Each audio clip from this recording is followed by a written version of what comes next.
समन्ता चक्रवालेषु अत्रा गच्छन्तु देवता सद्दम्मं मुनिराजस्स सुनन्तु सग्गमुक्खदं ධම්මස්සවන කාලෝ අයං බදන්තා ධම්මස්සවන කාලෝ අයං බදන්තා ධම්මස්සවන කාලෝ අයං බදන්තා නමෝ තස්ස භගවතු අරහතෝ සම්මා සම්බුද්දස්ස නමෝ තස්ස භගවතු අරහතෝ සම්මා සම්බුද්දස්ස නමෝ තස්ස භගවතු අරහතෝ සම්මා සම්බුද්දස්ස. ඒ අපගේ ශාස්ත්‍රූ සම්මා සම්බුදුරජාණන් වහන්සේට අප හැම දිනාගේම নমස්කාරය වේවා. පින්වත්නි, බුදුරජාණන් වහන්සේගේ ධර්මය හැමෝටම තේරෙන්නේ නැහැ. ඒකට හේතුව මේ ධර්මය ඊටාම ගම්භීර අර්ථයක් තියෙන එක. ගැඹුරු අර්ථයක් තියෙන එක.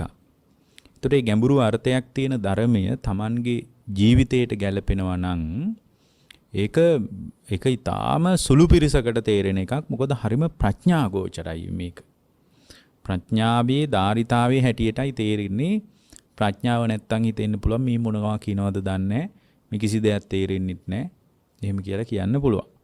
හැබැයි මේ ධර්මයේ ඔස්සේ Tamanගේ ජීවිතේ බලනකොට මේ හැම අත්දැකීමකම ධර්ම අවබෝධයට කමටහනක් තියෙනවා. හැම අත්දැකීමකම මේ අපි අනුගමනය කරන හැම චර්යාවක්ම නිවනට පාර කියනවා දක්ෂ ශ්‍රාවකයෙකුට. දක්ෂ ශ්‍රාවකයෙකුට. එතකොට නිශ්චිත ආකෘතියකට යොමු වෙන්නේ නැතුව නිදහසේ ලෝකයේ දිහා බලාගෙන ඉන්නකොට අවබෝධයේ පැත්තට Tamanගේ හිත හසුරුව ගන්න පුළුවන්. ඔකට හරි ලස්සන ෂෙන් කතාවක් තියෙනවා. එක හාමුදුරුව කෙනෙක් හැමදාමත් මලුව එක ගහක කොළ වැටෙනවා. ඉතින් හාමුදුරුවන්ගේ වැඩේ හැමදාමත් කොළ අතු ගන්න එක. අතු ගාලා ඉවරුනාම ආයෙ කොළ වැටෙනවා. ඉතින් මේ හාමුදුරුව මේක අතු ගෑවාම අර ආරාමයේ අනික් ඉන්න අය මේ හාමුදුරුවන් කියනවා බොහොම හොඳ වැඩක් කරන්නේ. ඔබ වහන්සේ කරන දේ හරිම හොඳයි. හරි ලස්සනයි ඔබ වහන්සේ මලුව අතු ගෑවහම මලුවේ රටාව හරි ලස්සනයි. බැලූ බැල්මට හරිම විසිතුරුයි චමත්කාර ජනකයි කියලා කිව්වම මේ හාමුදුරුවෝ හැමදාමත් අතු ගන්න පටන් ගත්තා. හැමදාම අතු ගන්නකොට මේ මලුව ගැන හැමෝම වර්ණනා කළා. හැමදාමත් මෙහිම වර්ණනා කරන්න පටන් ගත්තා. එතකොට මේ වර්ණනාව හැමදාමත් කරනකොට එක දවසක් එක හාමුදුරුවෝ කෙනෙක් දැන් ඒතර මේ හාමුදුරුවෝ බලාපොරොත්තු වෙනවා මාව වර්ණනා කරයි කියලා. ඊට පස්සේ එක දවසක් හාමුදුරුවෝ කෙනෙක් ආවා මේ ආරාමෙට. එදත් මේ හාමුදුරුවෝ හොඳට මලුව අත ගාලා තිබ්බා. අර හාමුදුරුවෝ වර්ණනා කළේ නැහැ. වර්ණනා කරන්නේ නැතිකොට අර හාමුදුරුවෝ ඇවිල්ලා ඒ හාමුදුරුවන්ට කේන්ති ගියා. එයා බලාපොරොත්තු වුණා ලෝකෙන් වර්ණනාවක්. බලාපොරොත්තු වෙලා මේ අර අලුතෙන් ආපු හාමුදුරුවන්ට කිව්වා අය ඔබ වහන්සේ නිශ්ශබ්දව ඉන්නේ. ඔබ වහන්සේට පේන්නේ නැද්ද මේක මල් ලස්සනට අතු ගාලා තියෙනවා. මෙච්චර ලස්සනට අතු ගාලා තියෙද්දි අය ඔබ වහන්සේට කියන්න බැරි මේ ලස්සනට මලුව අතු ගාලා තියෙනවා. අය එහෙම වර්ණනා කරන්න බැරි. අය ඔය වගේ ගුණමක් වෙන්නේ කියලා එයා කැළඹුණා. එතකොට ඒ හාමුදුරුවෝ කියනවා මේ ලෝකේ කිසිම දෙයක් එහෙම බලාපොරොත්තු වෙන්න එපා. ඒක එහෙම නිශ්චිත ආකෘතියකට හැඩතලයකට හිර වෙන්න එපා. ඒක බුදුරජාණන් වහන්සේගේ චින්තනයේ නෙවෙයි. පුළුවන් තරම් උපේක්ෂාවකට හිතපත් කරගෙන ඉන්න කියලා. උපේක්ෂාවකට. ඒතර අර හාමුදුරන්ට ඒක තේරුණා. ඒ හාමුදුරුවෝ ගිහින් අර ගහ හයියෙන් හෙල්ලුවා. හෙල්ලුවාම කොළ අපිලි වලට වැටුණා. එතකොට ඒ හාමුදුරුවෝ කියනවා දැන් තමයි ඇත්තටම ලස්සන කියලා. මේක ටිකක් ගැඹුරු කතාවක්. හේතුව දැන් අපි නිශ්චිත ආකෘතියකට හුරු වුණාට පස්සේ තමයි ලෝකේ එක අන්තයකට වැටෙන්නේ. ලෝකේ අන්ත දෙකයි තියෙන්නේ. සැප දුක, නිന്ദා ප්‍රශංසා, ලාභ අලාභ, යස ආයස. ඔයගේ අන්ත දෙකක් ලෝකේ තියෙනවා. මේ අන්ත දෙකෙන් එකකට අපි හැමදාමත් වැටෙනවා. ඔය අන්ත දෙකෙන් එකකටවත් වැටෙන්නේ නැති තත්ත්වය තමයි ඒකට කියන්නේ ඒකත්වය කියලා. අන්න ඒක තමයි නිවන කියලා කියන්නේ. ඒක තමයි නිබ්බාන කියලා කියන්නේ. ඒක මේ අමාරුවෙන් උද්ගත වෙන තත්වයක් නෙමෙයි. නිවනටපත් වීම කියන එක Tamanගේ හිතේ ඇති වෙන ස්වභාවයක්. ඒක ඇඟෙන් හොයන්නත් බෑ. ඉන්න විදියෙන් හොයන්නත් බෑ. හිස රැවුල් බාලා තියෙන විදියට හොයන්නත් බෑ. භික්ෂුවක් නම් සිවුර පොරවන විදියට හොයන්නත් බෑ. ඒක සම්පූර්ණයෙන් Tamanගේ හිත තුල උද්ගත වෙන මානසික තත්වයක්. ඒ හිත තුල උද්ගත වන මේ ප්‍රබල මානසික තත්වය පිළිබඳ බුදුරජාණන් වහන්සේ අපට වදාළ විදියට අපි ජීවනචර්යා ගොඩනගා ගන්නකොට අපට ඒකට අදාළ පටිපාටියක්, කළ යුත්තක්, කෘත්‍යයක් පෙන්වුවා. කරන්න දෙයක් තියෙනවා. එතකොට ඒ කරනකොට මේ වෙලාවේ තමයි නිවෙන්නේ. ඒ කියන්නේ මරණින් එහා පැත්තේ නෙමෙයි, දැන් අවබෝධයටපත් වෙනවා. ඒ කියන්නේ බුදුදහම පැහැදිලි කරන විමුක්තිය දැන් උද්ගත වෙන තත්වයක්. ඒ කියන්නේ මේ ජීවිතේ නිවෙන්න පුළුවන්. නිවන කියන එක මේ ජීවිතය තුළ අත්දකින්න ඕන එකක් මිසක් මරණින් එහා පැත්තේ අත්දකින්න ඕන එකක් නෙමෙයි. දැන් ඒකට වැදගත් වෙන ධර්මපරියායක් අද අපි කතා කරගන්න උත්සාහ කළොත් පින්වත්නි, බුදුදහමේ පැහැදිලි කරනවා හිත වඩන්න බැරි වුණාට පස්සේ තමයි සංසාරේ පැනවෙන්නේ කියලා. එහෙමනම් අපිට තියෙන්නේ එකම දෙයයි, හිත වඩන එක. අභාවි තත්ත්ව ස්වභාවයේ තිබ්බොත් ආශ්‍රව සහිත සංසාරේ පැනවෙනවා. හිත භාවිතා කරලා නම් එතන සංසාරයක් පැනවෙන්නේ නැහැ. ඒතර මොකක් මතද හිත භාවිතා කරන්නේ? සතර සතිපට්ඨානෙ මත. සතර සතිපට්ඨානෙ මත තමයි භාවිතයේ තියෙන්න ඕන.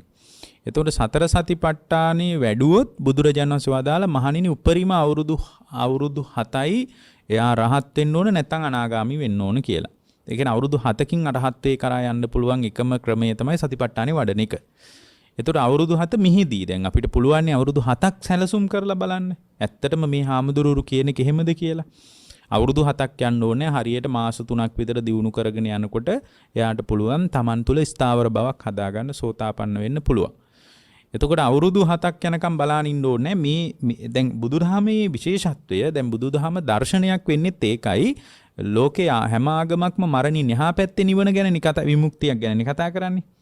ඒක මරණින් එහා පැත්තේ තියනවද දන්නෙත් නැහැ, නැද්ද දන්නෙත් නැහැ. අපිට ඒක වැඩක් නැහැනේ. එතකොට මරණින් එහා පැත්තේ විමුක්තිය කියලා එකක් මතු වෙනවද දන්නෙත් නැහැ, නැද්ද දන්නෙත් නැහැ. එහෙනම් හොඳම දේ දැන් බුදුදහම කියන්නේ ඉන්ද්‍රිය ප්‍රත්‍යක්ෂ දෙයක්. මේ ජීවිතය තුල අවබෝධය කරා යන්න පුළුවන්. දැන් වර්තමාන කාලය තුල අවබෝධය කරා යන්න පුළුවන්. එතකොට අවබෝධය කරා යන්න මොකක්ද මම කරන්න ඕන? දැන් මේක කාටවත් කරලා දෙන්නත් බැරි නා.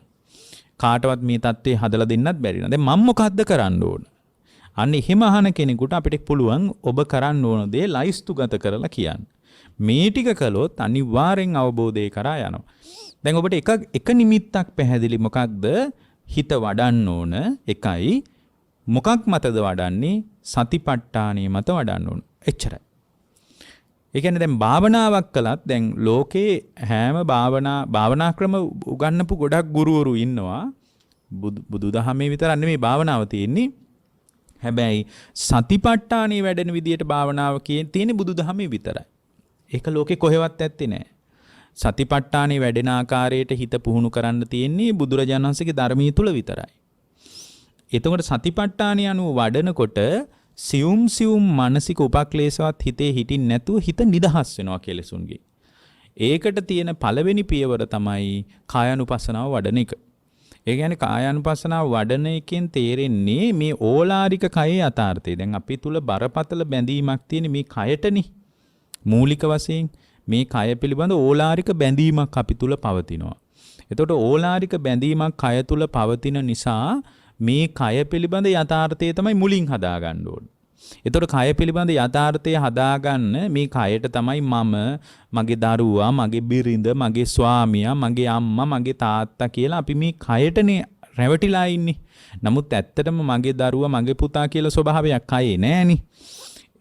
ඒකත් අපි දාගත්ත ඝන සංඥාවක් තියෙන්නේ. එතකොට මේ ඝන සංඥාව තුල අපි මුලාවටපත් වෙලා ඉන්නේ.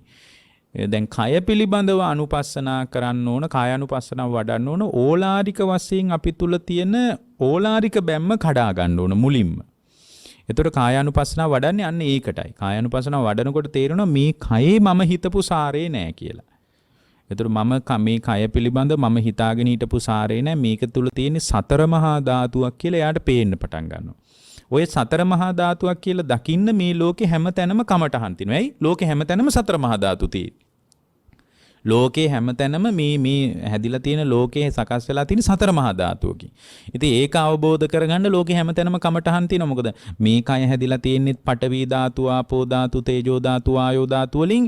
මේ ලෝකයේ තියෙන යම් වස්තුවක් තියෙනවා නම් ඒවත් සතර මහා ධාතුන්ගෙන් හැදිලා තියෙන්නේ. අඩුම ඔකට හරි ලස්සන ප්‍රකට වාක්‍යයක් තියෙනවා. ඉඳ හිට හෝ Tamanගේ අවමගුලටත් සහභාගී වන්නේ නම් මැනවි කියලා. ඒක ප්‍රබල ප්‍රකට වාක්‍යයක්. ඉඳ හිට හෝ Tamanගේ අවමගුලටත් සහභාගී වන්නේ නම් මැනවි කියලා. ඒ කියන්නේ මේ ලෝකේ කර්මස්ථාන ඔස්සේ විමසලා බලන්න කියලා කියන්නේ. දැන් අපි හිතමුකෝ දැන් චිතකයක් පත්තු වෙනවා දැවෙනවා කියලා හාමුදුරුවෝ කෙනෙක්. ඒතකොට ඒ චිතකයේ දැවෙන වෙලාවට අනේ අපොයි කියලා වැළපෙනවට වඩා එයාට පුළුවන් වුණොත් මේ ඒ චිතකයෙන් උඩට ගලාගෙන උඩට හමාගෙන යන දුම දිහා බලාගෙන මේ තමයි වායෝ ධාතුව කියලා කල්පනා කරන්න පුළුවන් වුණොත්. ඊට පස්සේ ඒ චිතකයේ දැවුනට පස්සේ ඉතුරු වෙන අලු ටික මේක තමයි පඨවි ධාතුව කියලා දකින්න. මේ ගින්න ඇවිලෙන්නේ තේජෝ ධාතුව නිසා කියලා දකින්න. අන්න ඒ විදිහට දකිනකොට මගේ කයෙත් සාරේ මේ ටික නේද කියලා දැක්කොත් එහෙම ඇත්තටම මේ පඨවි ධාතුව පිළිබඳ ඉතා මේ සතර මහා ධාතුව පිළිබඳ ඉතා ගැඹුරු අවබෝධයකට යනවා. ඒක ඒ අවබෝධයට යන්නේ නැතුව මේ කය පිළිබඳ ඕලාරික බැම්ම ලියාගන්නේ නැතුව කවදාවත් අවබෝධය කරා යන්න බෑ. ඒකයි කායानुපස්සනාව වඩනකොට කායानुපස්සනාව වඩන ක්‍රම 14ක් උගන්වන්නේ. ඒකේ ප්‍රධාන එකක් තමයි ධාතු මනසිකාරය, ආනාපාන සතිය, ඊට පස්සේ නවසීවතික භාවනා, ඉරියාපත භාවනා වගේ මේ කය ගැන තමයි අවබෝධය හදන්නේ. ඉස්සෙල්ලා ඒක කරගන්න ඕන. මේ සමහර අය හිතනවා මේ ගොඩාක් අභිධර්ම ඉගෙන ගන්න ඕනේ, ඒවා කටපාඩම් කරගන්න ඕනේ. එහෙම එකක් නැහැ පින්වත්නි. ඒවා කටපාඩම් කරගෙන හිටියා කියලා මොකක්වත් වෙන්නෙත් නැහැ. මොකද අපි ඒවා කටපාඩම් කරලා බලලක් තියෙනවා. ඒ කියන්නේ ඒවා ගොඩක් මතක තියාගන්න ඕනත් නැහැ. අනික පොත්වල ලියාගෙන සටහන් කරගෙන එහෙම විඩාවක් ගන්න ඕනත් නැහැ. කියන්නේ ලියාගෙන සටහන් කරගත්තට හොඳයි නැවත විශ්ලේෂණය කරගන්න. එහෙම එකක් නැහැ. නිදහස ආකෘතිය නිදහසේ විශේෂ ආකෘතියක් නැතුව දේශනාවට කන් දීලා Tamanව විමසන්නයි තියෙන්නේ. කියන්නේ Tamanගේ හිත දිහා බලාගෙන ඉන්නයි තියෙන්නේ. ඒතකොට Tamanගේ හිත දිහා බලාගෙන ඉන්නකොට Tamanගේ හිතේ ස්වභාවය තේරෙනවා. ඒතකොට තමන්ගේ හිතේ ස්වභාවය තේරෙනකොට ඇයි තමන්ගේ හිතේ ස්වභාවය තේරුම් ගන්න ඕන? විමුක්තිය කියලා කියන්නේ හිතේ උද්ගත වෙන තත්ත්වයක්. ඒතකොට මේ හිතේ ඇතිවෙන කෙලෙස් ධර්ම පිළිබඳ අපට අවබෝධයක් නැති වුණොත් එහෙම අවබෝධය කරා යන්න බෑ. තමන්ගේ හිතේ ඇතිවන කෙලෙස් මුලින්ම දකින්න ඕන. අර සබ්බාසෝ සූත්‍රය කියන්නේ දස්සනා පහතබ්බන් කියලා. පළවෙනියෙන්ම තමන්ගේ ආශ්‍රව දකින්න ඕන. තමන්ගේ තියෙන කාමාශ්‍රවවල ප්‍රමාණය කොච්චරද, භවආශ්‍රවවල ප්‍රමාණය කොච්චරද? එතකොට ඒවා තිබ්බා කියලා ආයේ කනස්සල්ලප්පත් වෙන්නත් ඕනේ. කැමැත්තක් තියෙනවා මගේ හිතේ මේ රූපවලට කැමැත්තක් තියෙනවා, ශබ්දවලට කැමැත්තක් තියෙනවා, මම මේ කැමැට කැමති ඒ කියලා කලබල වෙන්න ඕනත් නැහැ. ඇයි මේ ඉන්නේ කාම ලෝකෙනේ. මේ කාම ලෝකේ අපි ඉන්නේ. ගිහියෙක් හෝ වේවා, පැවිද්දෙක් හෝ වේවා අපි නතර වෙලා ඉන්නේ කාම ලෝකේ නිසා කැමැත්ත අපේ හිතේ નિરાයසෙන් උපදිනවා. ඒක මහා අමුතු දෙයක් නෙමෙයි. කැමැත්ත નિરાයාසයෙන් අපේ හිත තුළ උපදිනවා. එතකොට අර දස්සනා පහතබ්බ ආශ්‍රව දකින්න ඕන. ඊට පස්සේ සංවරා පහතබ්බ ඉන්ද්‍රිය සංවරයෙන් සංවර කරගන්න ඕන. පටිසේවනා පහතබ්බ හොඳට ප්‍රතිවේක්ෂණා කරන්න ඕන ජීවිතේ. අදිවාසනා පහතබ්බ හොඳ ඉවසීමක් තියාගන්න ඕන. පරිවර්ජනා පහතබ්බ සමහර තැන් දුරු කරන්න ඕන.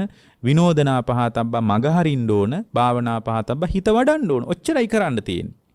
ඒකේ පළවෙනි පියවර තමයි දස්සනා පහතබ්බන් තමන්ගේ ආශ්‍රව දකින්න ඕන. තමන්ගේ ආශ්‍රවවල හැඩතල ඉස්සලා දකින්න ඕන. එයි තමන්ගේ හිත දිහා බලාගෙන ඉන්නකොට තමයි පේන්නේ මගේ හිතේ දැන් රාගසිතක් තියෙනවා නම් ඒ රාගසිතක් ඇතිවීම කියන්නේ මහා අරුමයක් නෙමෙයි. හැබැයි රාගසිතක් ඇති වෙච්ච තැනක ඒ රාගසිතක් මගේ හිතේ රාගසිතක් උපන්නා කියලා දැනගන්න එක මහා පුදුම දෙයක්. සරාගං වාචිත්තං සරාගං චිත්තං තිපජානාති කිව්වේ ඒකයි. එහෙනම් දැන් බෞද්ධයෙක් පළවෙනියෙන් කරන්න ඕන මොකද්ද? ඒකයි බුදුරජාණන් වහන්සේ වදාළේ අත්ත සරණා අනඤ්‍ය සරණ මහණෙනි තමාව සරණ කරගන්න කියලා. ඒ කිව්වේ තමන්ගේ හිත දිහා බලාගෙන ඉන්න ඕන. තමන්ගේ හිත දිහා බලාගෙන ඉන්නකොට තමන්ගේ කෙලෙස් වල ප්‍රමාණය පේන්න පටන් ගන්නවා. එතකොට තමන්ව විමසන වැඩපිළිවෙලක් තියද්දී අපි මේ පන්සල් ඉදිකිරීම, මෙහෙර විහාරාංග ඉදිකිරීම විතරක් නම් අපේ ඔළුවේ වැඩ කරන්නේ. එයාට ධර්මයේ හම්බ වෙන්නේ නැහැ. දැන් අපේ ඔළුවේ වැඩ කරන්නේ අපේ පන්සලේ කොහොමද ආසියාවේ ලොකුම බුදු පිළිම හදන්නේ. ඊට පස්සේ ලොකුම චෛත්‍ය කොහොමද හදන්නේ.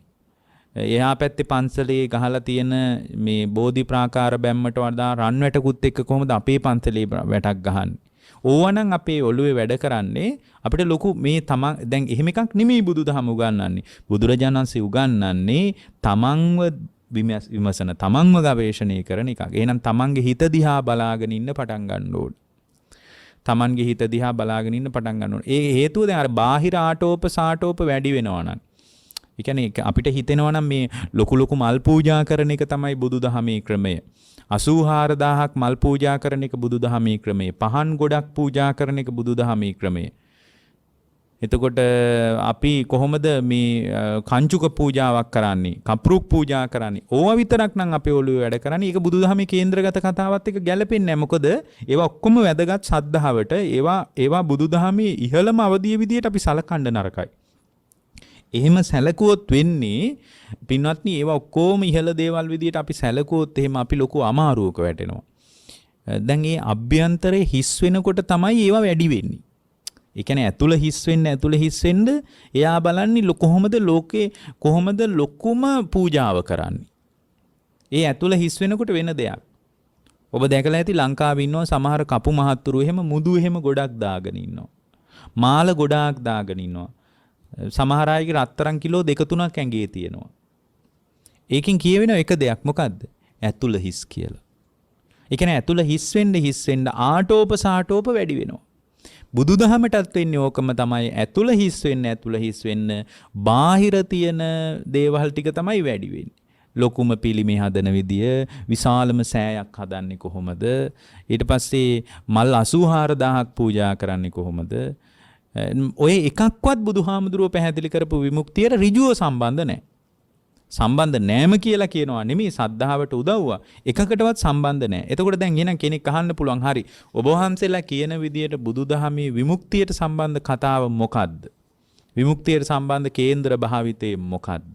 ඒ කේන්ද්‍රගත භාවිතේ තමයි තමන්ව දිහා බලාගෙන ඉන්න එක පළවෙනි පියවර. තමන් දිහා බලාගෙන ඉන්න එක.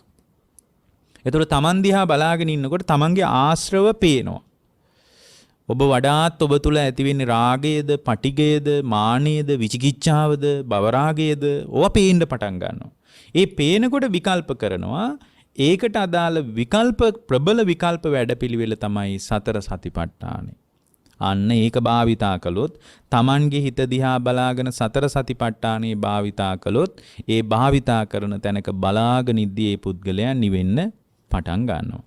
එතකොට කය පිළිබඳ අවබෝධය හදාගෙන ඒ කය පිළිබඳ අවබෝධයක් හදා ගැනීමත් එක. ඒ කියන්නේ මේ කය කියන්නේ මගේ වසඟේ තියන්න පුළුවන් එකක් නෙමෙයි. මම හිතපු සාරය මේ කයේ නැහැ. මේක හටගෙන නිරුද්ධ වී යන ස්වභාවයටයි අයිති. මේක තියෙන පඨවි ධාතු කොටස් 20ක්, ආපෝ ධාතු කොටස් 12ක්. මේවා එකතු වුණාට පස්සේ මේ රූපේ සකස් වෙලා තියෙනවා. මේ සකස් වෙච්ච රූපේ මගේ වසඟේ නැහැ. මට ඕන විදියට මේවා පවත්වන්න බෑ. එතකොට මේවා මට ඕන විදියට පවත්වන්න බැරි නිසා තමයි මේ කය බිඳෙන්නේ. මේ කය කැඩෙන්නේ. මේ කය ලෙඩ වෙන්නේ. මේ කය ජරා ජීර්ණ වෙන්නේ. මම කැමති නෑ. නමුත් ජරා ජීර්ණ වෙනවා. මම කැමති නෑ මගේ කෙස් පාට වෙනවට, සුදු වෙනවට. නමුත් මට ඕන විදියට මගේ කෙස් තියාගන්න බෑ. ඒකෙන් තේරෙනවා මේ කය මගේ වසඟේ නෑ කියලා. ඒ පිළිබඳ අවබෝධය හදා ගන්නකොට ඇත්තටම පින්වත්නි කායानुපස්සනාවෙන් කරන්නේ පිළිබඳ ගැඹුරින් අවබෝධය හදන එක. කායानुපස්සනාවේ. ඊට පස්සේ කරගන්න ඕන දේ තමයි ඊට පස්සේ ආ දෙවනි පියවර විදියට තේරුම් ගන්න ඕන මේ පංචස්කන්ධ මම ඉලක්කගතව කියන්නේ. කය පිළිබඳ අවබෝධයක් හදාගෙන එයා දැනගන්න ඕන මේ කයෙන් ගන්න හැම අත්දැකීමක් තුළම පංචස්කන්ධයක් පහළ වෙනවා කියන එක. ඒක තමයි දෙවනි පියවර. ওই ටික කරලා බලන්නකෝ. හොඳට කය ගැන තේරුම් ගන්න. තේරුම් අරගෙන මේ කය පිළිබඳ යථාර්ථ අවබෝධයට ගිහින් ඊළඟට ඔබ අවබෝධය හදාගන්න පංචස්කන්ධය ගැන. පංචස්කන්ධ ධර්මයක් ඇති වෙලා නැති වෙලා යනවා හැම අත්දැකීමක් තුලම කියලා හොඳට තේරුම් ගන්න. ඒක දෙවෙනි පියවර. ඒකට අපි බණ ගොඩාක් කියලා තියෙනවා. ඒක දෙක. තුන්වෙනි පියවර තමයි තුන්වෙනි පියවර විදියට ඔබ දැනගන්න ඕන මේ තුල පවතින බරපතලම අරුබුදය තමයි මගේ ඇතුලේ පවතින බරපතලම අවුල තමයි පින්වත්නි ආස්වාදයට ඇලී යාම. අන්න ඒක තුන්වෙනි පියවර. මොකද්ද මේ තුල තියෙන බරපතලම අරුබුදය? ආස්වාදයට ඇලී යාම. ඒකට තමයි අපි කියන්නේ නන්දි රාගය කියලා. නන්දි රාගය. ඔන්න තුන්වෙනි පියවර. ඔබ දැනගන්න ඕන කය පිළිබඳ අවබෝධයක් හදා ගන්නවා. ඒක පළවෙනි එක. හැබැයි පළවෙනි එක කියලා කියන්නේ ඉස්සලා තමන් දිහා බලාගෙන ඉන්නවා. තමන් දිහා නිකන් වාඩි වෙලා එක තැනක මේ තමන් දිහා බලාගෙන ඉන්න. එතකොට තමන්ගේ හිත වැඩ කරන විදිය තමන්ට පේනවා. හිතට සිතුවිලි ගලාගෙන එනවා පේනවා. එතකොට සිතුවිලි ගලාගෙන ඕනම් භාවනාවක් විදියට එක් කරන්න පුළුවන්. ඊට පස්සේ තේරුම් ගන්න මේ සිතුවිලි කොයිතරම් හිතට ගලාගෙන ආවත් ඒක දුකක්මයි කියලා තේරුම් ගන්න ඕන. සිතුවිලි හිතට ගලන එක දුකක්. දැන් අපි කැමති නෑනේ සිතුවිලි ගලන එක දුකක් කියලා පිළිගන්න. අපි කැමති සිතුවිලි ගලන එක හොඳයි කියලා හිතන්නේ ඉන්නේ අපි. ඒ කියන්නේ අපේ හිතට රාගය ඇති වෙනවා නම් ඒක හරි හොඳ දෙයක් විදිහට අපි හිතන්නේ. රාගය ඇති වෙන්නේ නැත්නම් අපි රාගය හදා ගන්නවා. ඒ රාගය හදා ගන්න තමයි අපි ටීවී එකේ ටෙලි නාට්‍ය බලන්නේ, සින්දු අහන්නේ. ඒ කියන්නේ අපි නැති රාගයක් වුණත් හදා ගන්න හදනවා. එතකොට ඒ අපේ හිත හැදිලා තියෙන මේ විදියට. නමුත් බුදුදහමේ ක්‍රමය ඕක නෙමෙයි. බුදුදහමේ ක්‍රමේ ලෝකයේ චින්තනයේ සහ බුදුදහමේ චින්තනයේ දෙපැත්තක් නේ. ඒ කියන්නේ ඒක උඩු ගම්බලාන යන්නේ උගන්නන්නේ. ඒකට අපි කියන්නේ මොකද්ද? පාටිසෝතගාමී කියලා. ඒයි ලෝකේ අනුසෝතගාමීනේ. දැන් බුදුරජාණන් වහන්සේ අපිට හොඳටම පැහැදිලි දනිය ගෝපාලගේ ළඟට ගිහින් දනිය ගෝපාල එහා පැත්තේ ඉන්නවා බුදුරජාණන් වහන්සේ මෙහා පැත්තේ ඉන්නවා දනිය ගෝපාල ගෙදරට ඇවිල්ලා එයා මේ මහී ගඟ ආයිනේදී සින්දුවක් කිව්වා. එයා කිව්වා මම කිරි දොවලත් ඉවරයි බත්තු වෙලත් ඉවරයි ඒ නිසා වැස්ස වහින්න කියලා. ඒතර බුදුහාරෝ එහා පැත්තේ ඉඳලා මොකද්ද කිව්වේ? මම කිරි දොවලත් නැහැ බත්තු වෙලත් නැහැ නැති නිසා වහින්න කිව්වා. ඒතර එයා කිව්වා මගේ දරුවොත් හොඳයි බිරිඳත් හොඳයි ඒ නිසා වහින්න කියලා ඒ සින්දුවේ කිව්වා. ඒතර බුදුරජාණන් වහන්සේ මේ පැත්තේ ඉඳලා කවියක් කිව්වා මගේ බිරිඳකුත් නැහැ මට දරුවොත් නැහැ නැති නිසා වහින්න කියලා. මම මහී ගඟින් ගොඩ වෙලා ගේ හදාගත්තා ඒ නිසා වහින්න කියලා එයා කියද්දි බුදුරජාණන් වහන්සේ කිව්වා මම කෙලෙස් ගඟින් ගොඩ වුණා මං ගේ හදන එක අයින් කරලා දැම්මා ඒ නිසා වහින්න කියලා. ඒතර දැන් මේ චින්තන දෙකක් නේ. දැන් මේ සාමාන්‍ය ලෝකයේ කෙනෙක් කියාවි මොන පිස්සු කතාවක්ද අර එහා පැත්තෙන් කියන්නේ කියලා. ඇයි? ඒ කියන්නේ තමන්ගේ වැඩ ටික ඉවර වුණාම ගෙදරට ආපු මිනිස්සෙක් දැන් නම් වැස්සට කමන්නේ කියලා කියන එක හරි සාධාරණයිනේ. නමුත් අර එහා පැත්තේ ඉන්න කෙනා කියනවා එයා මොකුත් කරලා නැති නිසා වහින්න කියලා. හැබැයි මොකද්ද ගඟකින් එගොඩ වුණාලු. කෙලිස් ගඟේ. ගේ හදුවෙත් නැල්ලු. දැන් ගේ හදාගත්තම නේ වහින්න කියන්නේ අපි. ගේ හදලා නැහැ වහලේ වහලත් නැහැ තෙමෙනවා නම් වහින්න කියලා අපි කියන්නේ. ඒතර උන්වහන්සේ කියනවා මම ගේ හදලත් නැහැ ගේ කඩලා වීසි කරලා දැම්මා කැණි මඩල කඩලා අයින් කර නිසා වහින්න කියලා මහා අමුතු කවිකාරයෙක් කියලා තමයි යා හැරිලා බලන්නේ. ඒතර තමයි බුදුරජාණන් වහන්සේ දකින්නේ. ඒතර දැන් මේක චින්තන දෙකක් නේ. ඒ කියන්නේ බුදුදහමේ චින්තනය සහ ලෝකයේ චින්තනය කියන්නේ දෙකක්. ලෝකේ රාගයේ පැත්තට යන්නේ. නමුත් බුද්ධ දේශනාව විරාගයේ පැත්තටයි එන්නේ. ඒතකොට විරාගී චින්තනයක් බුදුදහම කියන්නේ. දැන් ලෝකේ කාමයේ පැත්තටයි යන්නේ. බුදුදහම නිස්කාමයේ පැත්තටයි යන්නේ. දැන් අපි පුරුදු වෙලා තියෙන්නේ රාගය අවුස්ස ගන්න. නමුත් රාගය අවුස්සගෙන අපි වින්දනයක් හොයනවා. නමුත් ලෝකේ අවබෝධයේ කරා යන කෙනාගේ චින්තනයේ විරාගයට බරයි. එතකොට රාගය කියන්නේ සිතුවිලි ගලාගෙන ඒව මත උද්ගත වෙන තත්වයක්. රාගය කියන්නේම හැඟීමක් නේ ඇත්තටම. එතකොට රාගය, ద్వේෂය, මෝහය ආදී සිතුවිලි හිතට ගලනවා නම් අපි හරි ආසයි ඒකට නේ. හැබැයි ඒකට හේතුව අපි සිතුවිලි ගලන්නේ නැතුව ඉන්න එක ගැන ආස්වාදයක් තියෙනවා කියලා අපි දන්නේ නැහැ. ඒකන අපි දන්නේ සිතුවිලි ගලන එක නිසා ඇති වෙන ආස්වාදේ විතරයිනේ. හැබැයි ඔබට යම් දවසක තේරුණොත් සිතුවිලි ගලන්නේ නැතුවම ඉන්න එක මොනතරම් ආස්වාද ජනකද කියලා ඔබට තේරුණොත් ඔබ එදාට හිතාවි මොන කරුමයක්ද මේ සිතුවිලි ගලන එක කියලා. ඒක සාමාන්‍ය මිනිසුන්ට තේරෙන්නේ නැහැ. ඒක තේරුම් ගන්නත් මම ක්‍රමයක් කියන්නද? ඕක ගැන අපි ගැඹුරු දේශනා 2ක් හෝ 3ක් කරලා තියෙනවා. ඒකට ක්‍රමයේ තමයි එක තැනක වාඩි වෙලා මේ කයේ ඕලාරික ස්වභාවය ඉඳලා බලාගෙන යන්න. දැන් පින්වත්නි දැන් ගොඩාක් අය එක්ක gedara හිටියට වඩා දැන් gedara ඉදි මේ වෙලාවට උයනවා කනවා එක කෑම හදනවා කතා බහ කරනවා. ඒක හොඳ දෙයක් කියලා අපි හිතාගෙන ඉන්නේ. ඒක තමයි අපේ සතුට තියෙන එතන තමයි කියලා අපි හිතාගෙන ඉන්නේ. හැබැයි එතනට ආවට වඩා මෙතන මැදිරියට ආවට පස්සේ සිතුවිලි ගලන එක අඩුද වැඩිද? අඩුයි දැන්. සිතුවිලි ගලන්නේ මේ හරි නිසෝල්මන් මෙතන මේ බණත් එක්කම ඉන්න වෙලා එක රූප පේන්නෙත් නැහැ. වෙන ශබ්ද ඇහෙන්නෙත් නැහැ. සින්දු ඇහෙන්නෙත් නැහැ. කෑම ඇහෙන්නෙත් නැහැ. දරුමල්ලු අඬන ඒවා ඇහෙන්නේ නැහැ. මොකක්වත් නැහැ. දැන් මේ සිතුවිලි ගලන්නේ නැතිකොට බොහොම සිතුවිලි නොගැලීම් මත හරිම ශාන්ත බවක් තියෙනවා. දැන් බලන්න මේ ඔබේ හිත තුල රාගය නැහැනේ මේ වෙලාවේ. මේ වෙලාවේ ඔබේ හිත තුල රාගයක් නැහැ, ද්වේෂයක් නැහැ, මෝහයක් නැහැ. ඇයි අපි දහම් කතාවකනේ ඉන්නේ. ඒ නිසා රාග ද්වේෂ මෝහ දැන් හිතට ගලන්නේ නැහැ. මේ රාග ද්වේෂ මෝහ ගලන්නේ නැති තැන ඔබ හරි සංසුන්. නමුත් gedara හිටියනම් හරි උද්වේගකාරී කෑ ගහනවා, දඟලනවා, ඊට පස්සේ කෑම ගැන කතා කරනවා, උයපු පියපුවා ගැන කතා කරනවා, එක එක කතා. මොකද සිතුවිලි ගොඩක් ගලනවනේ. දැන් මෙතන සිතුවිලි ගලන්නේ නැහැ, බොහොම සංසුන් මෙතන. ඔය සංසුන්භාවයේ තුල උත්තේජනයක් තියෙන නිසා තමයි මිනිස්සු පොයේට පන්සලට යන්නේ, බෝධිය යටට ගිහින් ඉන්න හදන්නේ. මිනිසුන්ට තේරෙනවා මේ සිතුවිලි ගලාගෙන යීම හරි උද්වේගකාරී එක නොවන. එච්චර ගලන්නේ නැත්තම් හොඳයි කියලා හිතනවා. ඕක හරියටම තේරිලත් නෑ තාම. ඔහොම ඉඳලා මේ වගේ හුදෙකලා තැනක පොඩ්ඩක් වාඩි වෙලා ඉන්න බලන්න තනියේ. දැන් අපි අතරත් මේ කතාවක් ඇති වෙනවනේ. ඕකටත් වඩා හරි හොඳ. දැන් මේක නම් දහම් කතාවක් නිසා රාගදේශ මොහ කොහොමත් ඇති වෙන්නේ නැහැ. ඔන්න ඔය ආයිනකට වෙලා වාඩි වෙලා ඉන්න හුදෙකලාවේ බෝගහක් යටට හරි කොච්චර සාන්තද කියලා බලන්න. S2 පියාගෙන මොකක් හරි එතකොට එයා තනියෙන් වාඩි වෙලා හිටියත් සිතුවිලි ගලනවනේ. ඇයි? එක එක ඒවා පේනවා. තනියෙන් හිතටත් සිතුවිලි ගලාගෙන එනවනේ මේ. ඇහෙන් රූප දකින්න ඕනේ. හිත තුල විශාල අතීත සංකාර අනාගත සංකාර එක ගනුදෙනු කරන්න පුළුවන්. දැන් S2 පියාගෙන හිටියත් පුළුවන්. ඇයි S2 ඇහෙන් දකින්නේ වර්තමාන රූපේ විතරයි. අතීත රූපය අනාගත රූපය ඔක්කොම දකින්නේ හිතින්. එතකොට S2 පියාගෙන අතීත රූපයක ගනුදෙනු කරන්න බැරිද? අනාගත රූපයක ගනුදෙනු කරන්න බැරිද? ඒවා නිමිති අනුනිමිති හිතේ සටහන් වෙලා තියෙනවා. ඒ නිසා ඒක කරන්න පුළුවන්. හොඳම දේ තමයි හේම වාඩි වෙලා හොඳට ආස්වාස පාස්වාසයේ දිහා බලාගෙන ඉන්න. හොඳට හුස්ම දිහා හොඳට ආස්වාස කරනවා ප්‍රාස්වාස කරනවා හොඳට බලාගෙන ඉන්න. බලාගෙන ඉන්නකොට දැන් සිතුවිලි ගලන එක තවත් අඩුයි. ආස්වාසයේ ප්‍රාස්වාසයේ විතරයි තියෙන්නේ.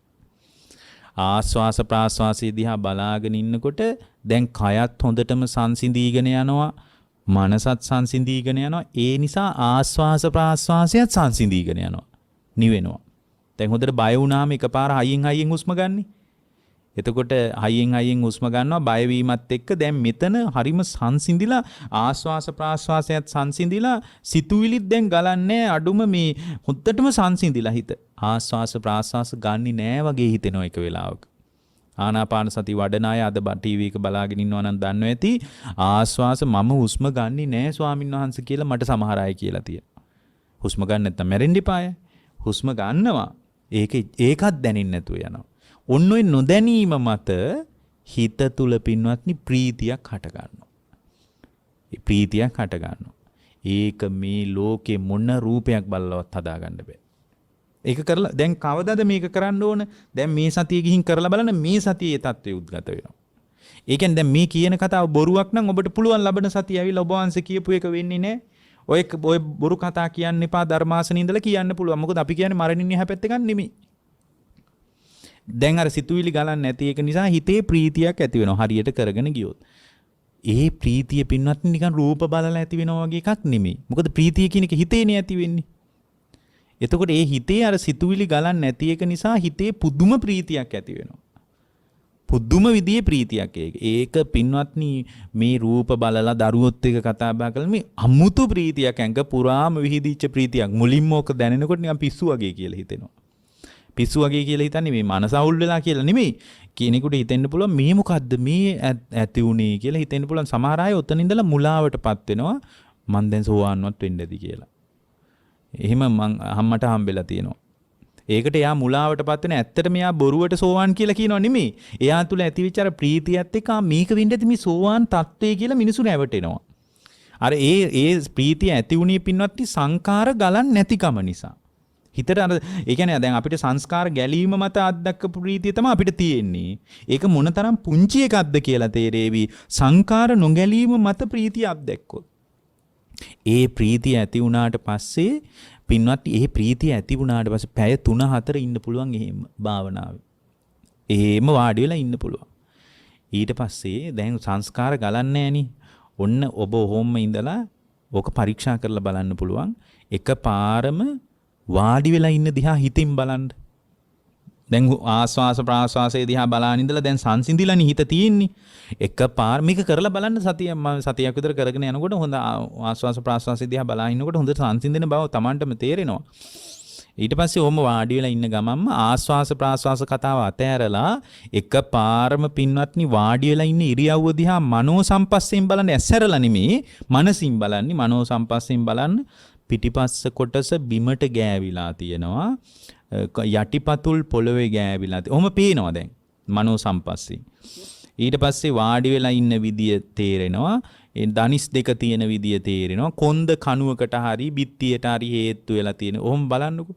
බලනකොට පින්වත්නි සංකාර හරියට නිකන් වතුර පයිප්පයක් ඇරියා වගේ ආයෙත් ගලාගෙන ඉන්න පටන් ගන්නවා. එතකොට අර ප්‍රීතිය එතනම නැති වෙලා යනවා. එතනම නැති වෙලා යනවා. අර ආත්මක ප්‍රීතිය. එතනම නැති වෙලා යනවා. අර සංකාර ගලාගෙන එනවා. හරි මහන්සි එතකොට. මහන්සි කියන්නේ මේ විඩාව අපිට තේරෙන්නේ නැහැ. මොකද අපි හිතන්නේ මේ විඩාව හරි හොඳ දෙයක් කියලා. මොකද අපි අර වගේ ප්‍රීතියක් දන්නේ නැණි. එතකොට වාඩි වෙලා ඉන්නකොට අර සංකාර ගලාගෙන එනවා නිකන් ටැප් එකක් හැරියා වගේ. ගලාගෙන එනකොට අර ප්‍රීතිය නැති වෙලා නිකන් විඩාවක් හිතේ ඇති වෙන්න පටන් ගන්නවා. විඩාවක්. දැන් විඩාවක් කියලා අපිට තේරෙන්නේ නැහැ. මොකද අපි විඩාවම සැපයක් කියලා හිතාගෙන ඉන්නේ. එතකොට එකපාරම ඔහොම සංස්කාර ගලාගෙන එනකොට පින්වත්නි එකපාරම දණිහ දිහා බලනකොට දණිහ අමාරුව දැනෙන්න පටන් ගන්නවා. කොන්ද දිහා බලනකොට ආපෝ දැන් පැයක් විතර ඉඳලා කොන්දේ අමාරුව දැනෙන්න පටන් ගන්නවා. ඔක්කොම නොඒක ආකාරයේ වේදනක් දැනෙනවා. අර තිබ්බ ප්‍රීතියත් එහෙම නැති වෙලා යනවා. අන්න එතකොට තේරෙනවා එදාට තේරෙයි සංකාර ගලන එක මොනතරම් දුකද්ද හිත විසංකාරගතව තියෙන එක මොන තරම් ශාන්තද කියලා තේරෙයි. ඒකට මාස ගණන් ඕනේ. හරියටම සති දෙකක් විතර ඔය බුදුරජාණන් මේ වයින් පිස්සු වැටෙන්නෙත් නැහැ. සමහර අය කියන මේ භාවනා කරාම ඔළුව අවුල් වෙනවා කියලා. එහෙම එකක් නැහැ. ඔළුව අවුල් වෙනවා නම් කීයක් ඔළුව අවුල් වෙනේවා අපිට පේනවද? ඇහෙනවද? එහෙම නම් ඒවටයි ඔළුව අවුල් වෙන්න ඕනේ. මේ හොඳට හිත සංසුන් වුණා කියලා එහෙම මොකක්වත් මානසික ප්‍රශ්නයක් ඇති වෙන්නේ නැහැ. ධර්මයේ අනුව හැසිරෙවගෙන ඉස්සරහට ගියොත් ධර්මයත් එක්ක ගියොත් එයාට කිසි කරදරයක් වෙන්නේ නැහැ. ධර්ම මාර්ගය ඉස්සරහට යනකොට අන්නේ එතකොට ඔබට තේරෙනවා හිත සංකාරයන් ගලන එක මොනතරම් දුකක්ද සංකාරයන් නොගල තියෙන එක මොනතරම් සැපක්ද කියලා. එතකොට ඔබ අර සංස්කාරයන් ගලන ජීවිතයක් නේ ඔබට තියෙන්නේ. සංස්කාරයන් ගලන්නේ මොනවා හරහාද? ඇස හරහා. ඇහෙන් රූප දැක්කට පස්සේ ඇහෙන් රූප දැකීම පදනම් කරගෙන දැක්ක රූපයම නිසා Tamanගේ හිත තුල පින්වත්නි රූපය පදනම් කරගෙන රූප අඳුන ගන්නකොට ඇහෙන් දකින්න රූප අඳුන ගන්නකොට රූප සංඥා පහළ වෙනවා. ඊට අනුව හිතේ සුඛ වේදනා දුක් වේදනා ඇති වෙනවා. මනාප රූපයක් නම් සුඛ වේදනාවක්, අමනාප රූපයක් නම් දුක් වේදනාවක් ඇති වෙනවා. ඒකට අනුව රූප සංචේතනාවක් පහළ වෙනවා. ඒ කියන්නේ රූපයට අනුව සිතුවිලි හිතට ගලනවා. මනාපයි නම් රාගයේ හිතට ගලාගෙන එනවා. රාගයට බර සිතුවිලි, අමනාපයි නම් පටිගයට අදාළ සිතුවිලි ගලාගෙන එනවා. ඊට අනුව රූපය වෙනස් වෙන්න පටන් ගන්නවා. රූපේ වෙනස් වෙන්න පටන් ගන්නවා. ඊට අනුවයි රූපේ වෙනස් වෙන්නේ. ඒකටම අපි ධර්මයේ කියනවා අපේ ඔය දේශනාවලත් අපි කියලා තිනවා ඒවට චිත්තජ රූප කියලා නේ. හැඟීම් වලට අදාළව නාම ධර්ම වලට අදාළව රූපේ වෙනස් වෙනවා. අන්න ඔය විදියට නාම රූප ධර්මයන් පහළ වෙලා හටගෙන නිරුද්ධ වෙලා යනවා. ඔව උපාදානය කරගෙන අපි කැරකි ඉන්නවා. මොකද අපි හිත විසංකාරගත වීමේ ප්‍රීතියක් සුඛයක් පස්සද්ධිය ගැන අපි දන්නේ නැහැ. ඒක පොඩ්ඩක් පරීක්ෂා කරලා බලන්න මේ කියනව ඇත්තද කියලා. පොඩි දෙයයිනි කරන්න ඕනේ. ඔය මුල්ලක වාඩි වුණා උස්ම දිහා බලාගෙන ඉන්නවා ටිකක් වෙලා. එතකොට තේරෙනවා පොඩ්ඩක් නිකන් ගැඹුරු තැනක සංසිඳිච්ච තැනක් මතුවෙනවා. ගැඹුරුයි එතන. හරි සංසිඳෙනවා හිත. ඒ කියන්නේ ඒක තැනක් තියෙනවා මේ ඒකට එච්චර අමාරුත් නැහැ. හොඳට ආස්වාස ප්‍රාස්වාස කරලා බලාගෙන ඉන්නකොට ගැඹුරු තැනක හිත නැවතිලා තිනවා. කොන්දේ අමාරු දැනෙන්නෙත් නැහැ. ඇඟේ අමාරු දැනෙන්නෙත් නැහැ. මොකුත් නැහැ. සිතුවිලිත් හිතේ නැහැ. හරිම ශාන්ත තත්ත්වය. ඒක මේ ගිහි ජීවිතේ ගිහියෙකුට අත්දකින්න පුළුවන්. මොකද මේක අත්දැකපු අය මට හරියට කතා කරලා තියෙනවා. ඔය ඇමරිකාව, ඕස්ට්‍රේලියාව, එංගලන්තේ එහෙම ඉන්න ලංකාවේ මිනිස්සු ඉන්නවා මේක හරියට කරනවා. මේක හරියට කරලා බලන්න. මොකද ඒගොල්ලෝ මම හිතන්නේ ඒගොල්ලන්ට මෙහි වගේ සමහරට අර ධර්මීය ඇසුරක්, විහෙර විහාර ඇසුරක් නැති නිසා ඒගොල්ලෝ භාවිතා කළ යුතු යමක් හොයාගෙන ගිහින් ඉතාම ඉහළින් හිත දියුණු කරගත්ත අය මට මුණ ගැහිලා තියෙනවා. ඒ කියන්නේ දැන් ලංකාවේ මිනිසුන්ට මේ ධර්මයේ ජීවමාන කරගන්න පුළුවන්. හේතුව අපි මේ පින්නතුන් පවා මේ වැඩ නැතුව මේ මැදිරියට ඇවිල්ලා බණහනව නෙමෙයිනේ. මේ අපේ પરම්පරාවන් වලම රහතන් වහන්සේලා බිහි කරන්න පුළුවන් ඥාන අපිට තියෙන්නේ. අපේ પરම්පරාවල් ටිකක් පිටිපස්සට ගිහින් බැලුවම කොස්දෙල් පොලොස් කාලා අපේ પરම්පරාවල් වල රහතන් වහන්සේලා බිහි වෙලා තියෙනවා. ඒතකොට මේ අවබෝධයට අදාළ මහා ප්‍රඥා ගෝචර පරපුර වලටයි අපි ආйти. ඒකයි මේ ධර්මයේ පිළිවෙල මහා පුදුම උත්තේජනයක් අපි තුල තියෙන්නේ. ඒක අපි දියුණු කරගෙන ඉස්සරහට යන්න. ඒක තමයි පින කියලා අපි කියන්නේ. ඒ පුණ්‍ය සංස්කාරේ මතු කරගෙන ඉස්සරහට යන්නයි තියෙන්නේ. දැන් අපි මතක් කළා දැන් පියවර කීපයක්. මොකද්ද? පළවෙනියෙන් තමන්ගේ හිත දිහා බලාගෙන එතකොට කෙලෙස් වල හැඩතලය තමන්ට තේරෙනවා. ඒ කෙලෙස් වල හැඩතලයේ තමන්ට තේරෙනකොට දෙවෙනි පියවර විදියට අපි කිව්වා මං කව මේ කය පිළිබඳ හොඳට තේරුම් ගන්න කියලා. එතකොට කය පිළිබඳ තේරුම් ගන්න මෙතන ධාතු කොටස් ටිකක් තියෙනවා. මම මගේ කියලා ගන්න මට ඕන විදියට පවත්වන්න මේ කය බෑ නේද කියලා දැනගන්න. එච්චරයි. මෙතන මේ ඒකට හේතුව තමයි මේක මම කිව්වට මේක මගේ කියලා කිව්වට මේක මගේ වසඟේ පවත්වන්න බෑ. ඇයි බැරි? මේක මේ ධාතු කොටස් හතරක එකතුවක් තියෙන්නේ. ඒක දැනගන්න ලෝකේ ඕන තැනකින් පුළුවන් කියලා මං කිව්වා. අර සෝහනේ මිනිය දැවෙනකොටත් මං කිව්වා මේක අස්සෙත් ඒක බලන්න කියලා. හැම තැනම තියෙන එක. ගහක් ගත්තොත් ගහේ තියෙන ඕජාව තෙතමනේ තමයි පින්වත්නි ආපෝ ධාතුව. ගහ අල්ලන්න පුළුවන් ගතිය තමයි පඨවි ධාතුව. ගහ තුල තියෙන මේ සීතලක් හරි උණුසුමක් හරි තියෙනවා නම් ඒක තමයි ඒ ගහේ තියෙන පින්වත්නි මේ තේජෝ ධාතුව. ඉතින් මේ ගහ පෘෂ්ටිමත්ව තියෙන වායෝ ධාතුව නිසා. බත් දෙක අතට ගත්තාම බත් එකෙත් ඕක දකින්න පුළුවන්. මම කියකිව්වේ මේ හැම තැනම කය පිළිබඳ අවබෝධයට කමටහන් තියෙනවා. බත් එක අතට ගත්තාම බත් ඇටයක් අතට ගත්තාම මේ බත් ඇටේ පිම්බිලා තියෙන්නේ වායෝ ධාතුව නිසා කියලා දකින්න. වායෝ ධාතුව නිසා බත් ඇටේ පිම්බිලා තියෙන්නේ. මේ බත් ඇටේ තියෙන තෙතමනේ තමයි ආපෝ ධාතුව. මේ බත් ඇටේ මෙහෙම පොඩි කරාම ඇති වෙන පිටිගතිය තමයි පඨවි ධාතුව. මේ බත් ඇටය අතට ඇලෙන්නේ ආපෝ ධාතුව නිසා. එතකොට මේ පඨවි ධාතු කොටස් ටිකක් බත් ඇටේ කියන්නේ එහෙම කතාවක් කියලා දැක්කොත් පඨවි ධාතු කොටස් ටිකක් වායෝ ධාතුවකින් තෙත් වෙලා ආපෝ ධාතුවකින් පඨවි ධාතු කොටස් ටිකක් ආපෝ ධාතුවකින් තෙත් වෙලා තේජෝ ධාතුවකින් උණුසුම් වෙලා වායෝ ධාතුවකින් පිම්බිලා තියෙන මේ බත් ඇටේ කතාවම තමයි මගේ කතාවත් කියලා. මේ මුළු විශ්වයේ තියෙන හැම තැනකම තියෙන කර්මස්ථානයක් ඔස්සේ කාය පිළිබඳ අවබෝධයෙන් දකින්න. එතකොට අර මගේ කියන හැඟීම ටිකක් දුරු වෙන්න පටන් ගන්නවා. දුරු වෙලාම යන්නේ නැහැ. ටික හැබැයි දක්ෂ ශ්‍රාවකයෙකුට නම් මෙතනින්ම අවබෝධය කරා යන්න පුළුවන්. එහෙම දක්ෂ ශ්‍රාවකයෝ බොහොම සුළු පිරිසක් ඉන්නේ. ඒ නිසා ඒ විදිහට දකින්නකොට අර මම කියන හැඟීමම මතුවෙලා එනවනේ හැම වෙලාවෙම මගේ කියලාම ගතියක ඔන්න ඕක ටිකක් තුනී වෙන්න පටන් ගන්නවා. ඕක තුනී වෙන්න පටන් ගන්නවා. ඊට පස්සේ ඕක අජ්ජත්තිකව තමා තුළ මම කියන හැඟීමක් දුර වෙනවා. සමහරට ගොඩාක් අයට තියෙන ප්‍රශ්නයක් තමයි තමන් පිළිබඳව මම කියන හැඟීම ටිකක් අඩුයි. නමුත් අනේ මගේ දරුවා වෙනුවෙන් කරන්න එපාය. බිරිඳ වෙනුවෙන් කරන්න එපාය. අම්මා වෙනුවෙන් කරන්න එපා කියලා බාහිරට සවිඥානික කායවල පිළිබඳව මම මගේ කියන හැඟීම හොඳට වැඩිලා තියෙනවා. එතකොට මොකද දන්නවද කරන්නේ? එළියටත් බලන්න ඕක. ඕකට කියන්නේ අජ්ජත්තං වා කායේ කායානුපස්සී විහෙරති. ඊට පස්සේ මොකද කියන්නේ? බාහිද්දා වා කායේ කායානු. එළියටත් බලන්න ඕනේ. හේතුව දෙපැත්තට බලන්නේ. ඉතින් කෙනෙක් කියන්න පුළුවන් ඉතින් ඔබ වහන්සේලා කියන එක තමන්ගේ අවබෝධය හදාගන්න කියන එකක් නම් මොකටද මේ එළියේව බලන්නේ කියලා. හේතුව තමන් පිළිබඳ සත්වපුද්ගල භාවයේ අඩු වෙච්ච සමහර අය ඉන්නවා බාහිර සත්වපුද්ගල භාවයේ වැඩි කරකට. මගේ දරුවා කියන හැඟීම වැඩි. මගේ බිරිඳ කියන හැඟීම වැඩි. ඔය බැඳීමත් හරි භයානකයිනේ. ඒ නිසා එළියටත් බලන්න මේ දරුවගේ කතාවත් මේ බඳු ධාතු ස්වභාවයෙන් නේද මේ දරුවගේ කයත් හැදිලා තියෙන්නේ. මේකෙත් තියෙන සංයෝග වෙච්ච එකක්. ඒ නිසා දරුවගේ මගේ කයවත් මගේ වසඟේ තියන්න බැරි කොට එයා කොහොමද මගේ වසඟේ තියාගන්නේ කියලා ඔය විදිහට දෙපැත්තට බලනවා. අජ්ජත් බහිද්දාවා කායේ කායනුපස. එළියටත් බලනවා ඇතුළටත් බලනවා. එළියටයි ඇතුළටයි දෙකම වේගෙන් බලනවා. අජ්ජත්තං වා කායේ කායනුපස්සී විහෙරති පළවෙනි එක, බහිද්ධාවා කායේ කායනුපස්සී දෙවෙනි එක, අජ්ජත්ත බහිද්ධාවා කායේ කායනුපස්සී විහෙර දෙපැත්තට බලනවා. එතකොට හිත විතර්ක වලට ඉඩ නොවි මම කියලා ගන්න මොකද්ද මේ කායක තියෙන සාරය කියලා පේන්න පටන් ගන්නවා. ඔක තමයි පළවෙනි පියවර. ඊට පස්සේ අපි දෙවෙනියට කිව්වා මෙතන පංචස්කන්ධ ධර්මයක පහළ වීමක් තියෙන්නේ කියලා. මේ කයේ සහ නාම ධර්මයන්ගේ දෙපැත්තෙම බලනවා. ඇත්තම පංචස්කන්ධය කියන්නේ නාම රූප ධර්මයන්ගේ යථාර්ථය තේරුම් ගන්න.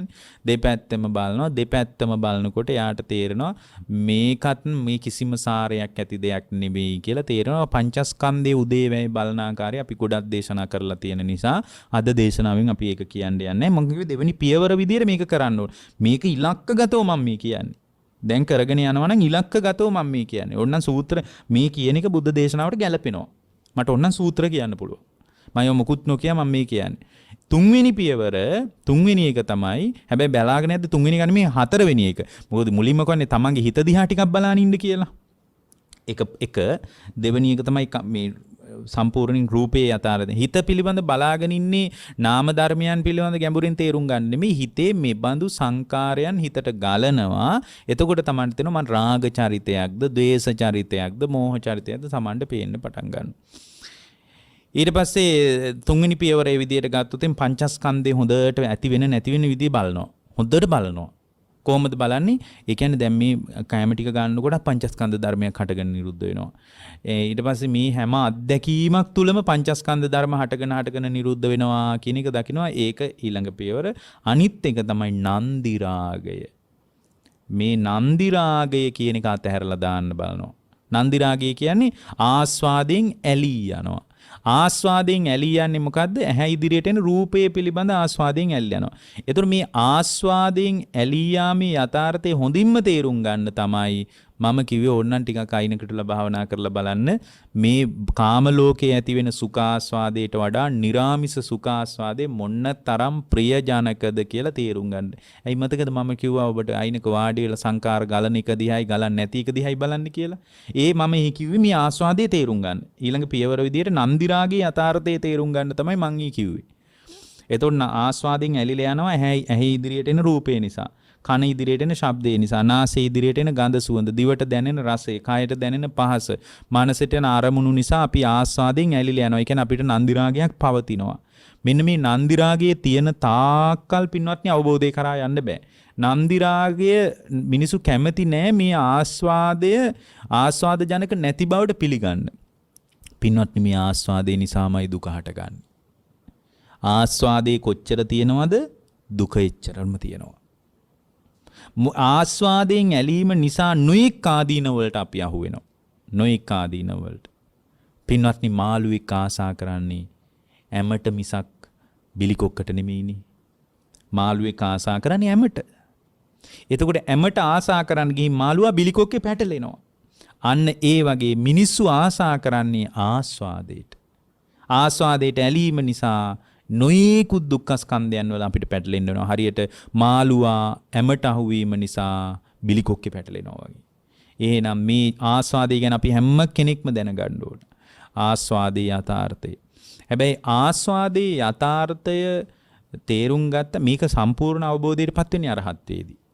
ඒකයි කෙනෙක් කියන්න පුළුවන් මේ ආස්වාදයක් නැතුව කොහොමද හාමුදුරුවනේ ගිහි ජීවිතේ ගෙවන්නේ කියලා. බය වෙන්න එපා. ආස්වාදයේ සම්පූර්ණයෙන්ම නැති වෙන්නේ අරහත්ත්වයේදී. අරහත්ත්වයේදී. සෝතාපන්න වෙච්ච කෙනාටත් සුඛාස්වාද දුක්ඛාස්වාද තියෙනවා. ඒකනේ අර විශාකාව වගේ කෙනෙක් Tamanගේ මේ මිනිබිරිය මැරුණාට පස්සේ බොහොම ප්‍රකට කතාවක් නේ. මේ මිනිබිරිය මැරුණාම බුදුහාමුදුරුවෝ ළඟට එනවනේ කොණ්ඩේ තෙමාගෙන. ඒ කාලේ පාංශකූල තිබිලා නැහනේ. කොණ්ඩේ තෙමාගෙන බුදුහාමුදුරුවෝ ළඟට ආවම බුදුහාමුදුරුවෝ අහනවා විශාකා කවුරු හරි ගෙදර කෙනින් මලාද කියලා. ඒතර කියනවා "ඔව්නි ස්වාමීනි අපේ මිනිබිරියේ මලානේ." එහෙමද බුදුරජාණන් දැනගත්ත මෙයා හරි දුකෙන් ඉන්නේ කියලා. විශාකා කැමතිද මේ නගරයේම ඉන්න මුණුබුරෝයි මිනිබිරියෝයි ඔයාගේ වෙනවනම් අනේ ඔව් ස්වාමීනි මං මේ පොඩි උන් ටික වට කරගෙන මේ නගරේ ඇවිදිනවා. එතකොට බුදුරජාණන් වහන්සේ මතක් කරනවා මේ විශාකා දන්නවද දවසට මේ නගරේ මුණුබුරෝ මිනිබිරියෝ කී දෙනෙක් විතර මැරෙනවද කියලා. මේ නගරයේ ස්වාමිනී විශාලයි. සමහර විට 2-3 දෙනෙක් වෙන්න පුළුවන්. 10-15 දෙනෙක් වෙන්න පුළුවන්. 100ක් 200ක් වුණත් වෙන්න පුළුවන්. එච්චර ලොකුයි නගරේ. විශාකා එහෙනම් හැමදාම කොණ්ඩේ තෙමාගෙන නේද ඉන්න වෙන්නේ. අන්න එතකොට යාට තේරුණා. ඒ වෙලාවේ යා සිහිය පහල කරගෙන යා කියනවා අනේ ස්වාමීනි මට මේ ආස්වාදයේ ඇත්ත තේරුම් ගන්න අමාරු වුණා. මේ මට එක මුණුබුරෙක්වත් මිනිබිරියක්වත් එපා කියලා. විශාකා සෝවාන් වෙච්ච කෙනෙක්. විශාකා සෝතාපන්න කෙනෙක්. එතකොට සෝතාපන්න වෙච්ච කෙනෙක්ගේ චින්තනය බලන්න. එහෙනම් විසෝවාන් වෙච්ච කෙනාට ආස්වාදය තියනවද නැද්ද? තියෙනවා. හැබැයි අර සාමාන්‍ය අන්ධබාල පෘථග්ජනෙක් තරම් ඕලාරික මට්ටමින් මේ විදිහට කියනකොට මෙයා සිහිය පහල කරගත්තා. ඒ වෙලාවේ මෙයා සිහිය පහල කරගත්තා. සිහිය පහල කරගත්තා. හැබැයි අපිට නම් කියයි මේ මම මේ අමාරුවේ ඉන්නවා. මේ හාඳුරු මොනවා කියනවද දන්නේ මම මේ දුකෙන් ඉන්නවා. මේ හාඳුරු මේ රටේ මුණුබුරෝ ගැන කතා කරනවා කියලා කියන්නේ නැද්ද? කියනවා. ඒ කියන්නේ එහෙනම් ආස්වාදිනීය ස්වභාවය අරහත්ත්වයේ දක්වාම පවතිනවා. අරහත්ත්වයෙන් තමයි ආස්වාදය ඒ කියන්නේ මේ ලෝකයට පැටලෙන ගතියක් තියෙනවා නම් කයින් වෙන්නේ. ඒ කියන්නේ ඒකයි බුද්ධ දේශනාව කියන්නේ අවිද්‍යාව කියන අනුසය සම්පූර්ණයෙන් අයින් වෙන්නේ අරහත්ත්වයේදී. එහෙනම් බය වෙන්න එපා මේ බණ ටිකක් අහලා පොඩ්ඩක් භාවනා කළා කියලා ගිහි ජීවිතේ එපා වෙයි කියලා. සමහර අය ටිකක් භාවනා කරලා අපිට කියනවා අනේ දැන් ඇති හාඳුරණී හිටියා මම දැන් පැවිදි වෙන්න ඕන පැවිදි කරගන්න බැරිද කියලා අහනවා. ඒ කියන්නේ යා හිතාගෙන ඉන්න මේ දවස් දෙකක් භාවනා කරාම ජීවිතේ ඔක්කොම එපා වෙයි. දැන් මහානකමට යන්න ඕන කියලා. අනාගාමී වෙනකන් ඉන්න පුළුවන්. අනාගාමී ශ්‍රාවකයෙකුටත් ගිහි ජීවිතේ ඉන්න පුළුවන්. ඒ ගිහි ජීවිතේට කිසි සම්බාධකයක් නැහැ. සෝතාපන්න වෙච්ච කෙනෙකුට කාමභෝගී ජීවිතේ ගෙවාගෙන ඉන්න පුළුවන්. ඒ නිසා ඔන්න ඊළඟ පියවර විදියට බුදුරජාණන් වහන්සේ මතක් කළා මහණෙනි මේ ආස්වාදයේ ඇලී යාම අතහරින්න බලන්න කියලා. ඒ ආස්වාදයේ ඇලී යාම අතහැරීමත් එක්කම පින්වත්නි ප්‍රඥාගෝචර ශ්‍රාවකයෙක් විදියට යා මේ ආයතනයන්ගේ අජ්ජත්තික බාහිර ආයතනයන්ගේ යථාර්ථය ඊළඟට හොඳට තේරුම් ගන්නවා. හොඳයි ආස්වාදයෙන් ඇලිලා යනවා නම් මම මොකටද ආස්වාදයෙන් ඇලිලා යන්නේ? අන්න එතකොට තේරෙනවා බාහිර ආයතනයන් අභ්‍යන්තර ආයතනයන් කෙරෙහි මගේ ඇල්මක් කැමැත්තක් තියෙනවා. මේවා ඔක්කොම ශූන්‍ය ධර්ම විදියට ඊළඟට දකින්න ඕනේ ඊළඟ පියවර විදියට. මොකද්ද? ආධ්‍යාත්මික ආයතන කිව්වේ මොනවද? ඇස කන නාසය දිව කය මනස. බාහිර ආයතන කිව්වේ?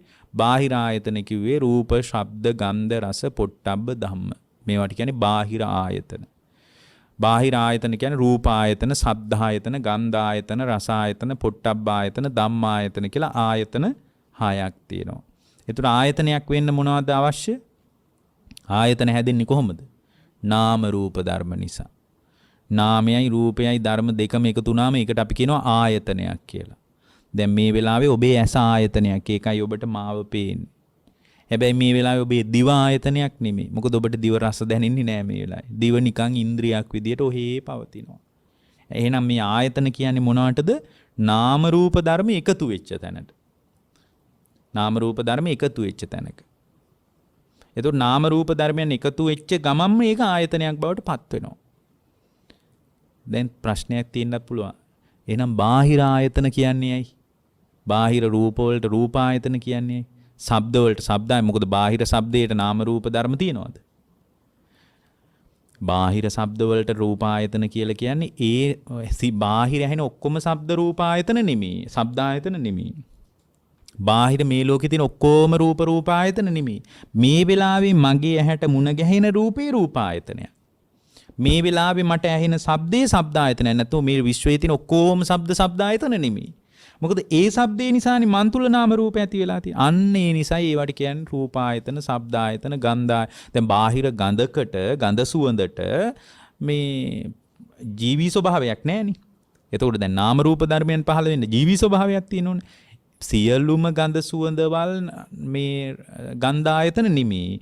මේ වෙලාවේ මට දැනෙන යම් ගඳ සුවඳක් තියෙනවා නම් අන්න ඒ ගඳ සුවඳ ඉලක්ක කරගෙන නාම රූප ධර්ම පහළ වෙන්නේ. අන්න ඒකට තමයි ගන්ධ ආයතන කියලා කියන්නේ.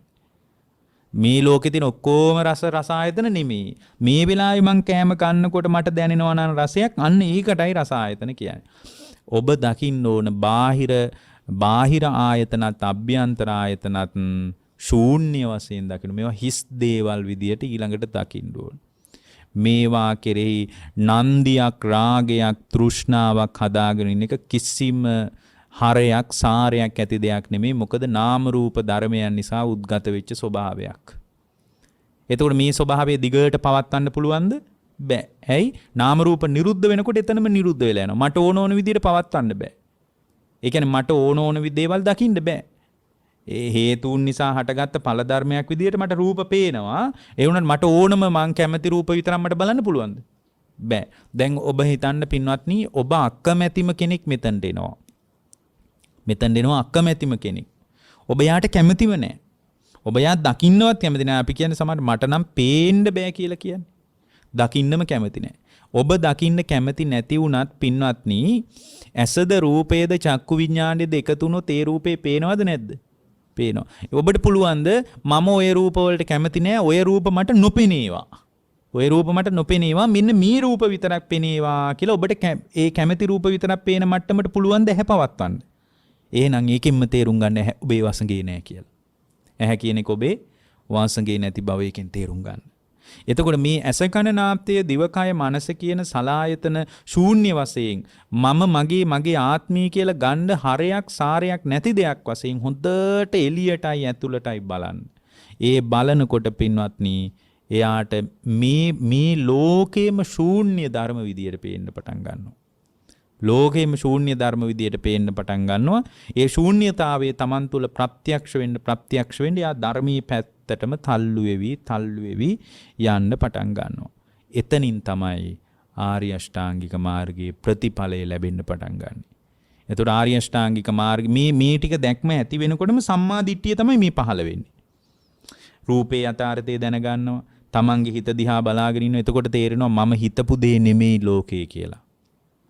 ආයතනයන්ගේ යථාර්ථය පේනවා. නන්දි රාගයේ යථාර්ථය පේනවා. එතකොට තේරෙනවා මම හිතපු ලෝකේ නෙමෙයි. මගේ වසඟේ පවත්වන්න පුළුවන් ලෝකයක් නෙමෙයි කියලා. ඒක ලෝකයේ ඇත්ත යථාර්ථවාදී දැක්මක්. අන්න ඒකට සම්මාදිට්ඨිය කියනවා. හරි දැක්ම කියන එකනේ සම්මාදිට්ඨිය කියන්නේ. හරි දැක්මකට එනවා. ඒ සම්මාදිට්ඨිය තුල ගැඹුරින් එයා විමසනකොට එයාට භාවනාවේ උපකාරය අවශ්‍යයි. එතන සම්මා සමාධිය උපදිනවා. ඒ සම්මා සමාධිය තුල මේ බණ වලින් අහගත්ත ටික තියෙනව නේද? ඒ ටිකම තමන්ගෙම හිතින් පේන්න පටන් ගන්නවා. සමාහිතෝ භික්කවේ යථා භූතං පජානාති. දැන් මේ උපන් සම්මාදිට්ඨියක් තියෙන බණ ටිකක් අහලා ඒකම භාවනාවක් කරනකොට තමන් ඒ කියන්නේ දැන් මේ ඔබට රූපය අනිත්‍යයි කියලා කියනකොට ඔබ සාදු කියලා පිළිගයි අනිත්‍යයි කියලා.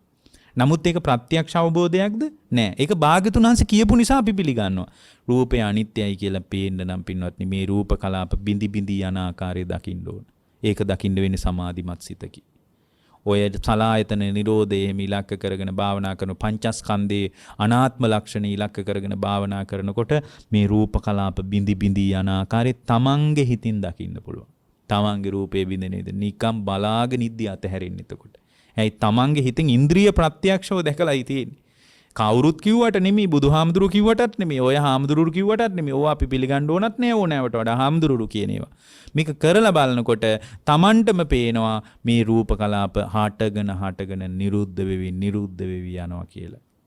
එතකොට තේරෙනවා වාඩි වෙච්ච මම නෙමෙයි නැගිටින්නේ කියලා. හැම ක්ෂණයක් ගානේම බිඳි බිඳි යන රූපයක් මට තියෙන කියලා තමන්ගේ හිතට පේනවා. අන්න සම්මා සමාධියෙන් උපකාරය ගන්නවා. ඊට පස්සේ ඔය වෙනකොට පින්වත්නි බොහොම පරිස්සම් වෙච්ච හිතක් හදා ගන්න ඕන. ප්‍රවේශම් වෙච්ච හිතක්. නැත්තම් මාරපාක්ෂික බලවේග වලින් ධර්ම මාර්ගයෙන් බැහැර වෙලා යනවා. ඒ සමහරට ඔය වගේ තත්ත්වයන් තුලම සෝවාන් මම දැන් සකදාගාමි කියලා ඒවටම මුලා වෙනවා. ඒ නිසා පින්වත්නි සම්මා සතිය එක දිග්ගටම පවත්වගෙන යන්න ඕන. නැත්තම් එහෙම ඔය මාරපාක්ෂික බලවේග විසින් ඔයා දැන් සෝවාන් වෙන්න ඇති කියලා ඔය හිතම කියනවා. ඊට පස්සේ ඕකම හිතාගෙන යනකොට සෝවාන් වෙච්ච කෙනෙක්ගේ ලක්ෂණත් Tamanට පේන්න පටන් ගන්නවා. දැන් මම සෝවාන් කියලා එයාම නිර්ණායක හදා ගන්නවා. ඊට පස්සේ ධර්ම මාර්ගයෙන් අයින් ගොඩාක් දෙනෙක් අමාරු වැටෙන තැන.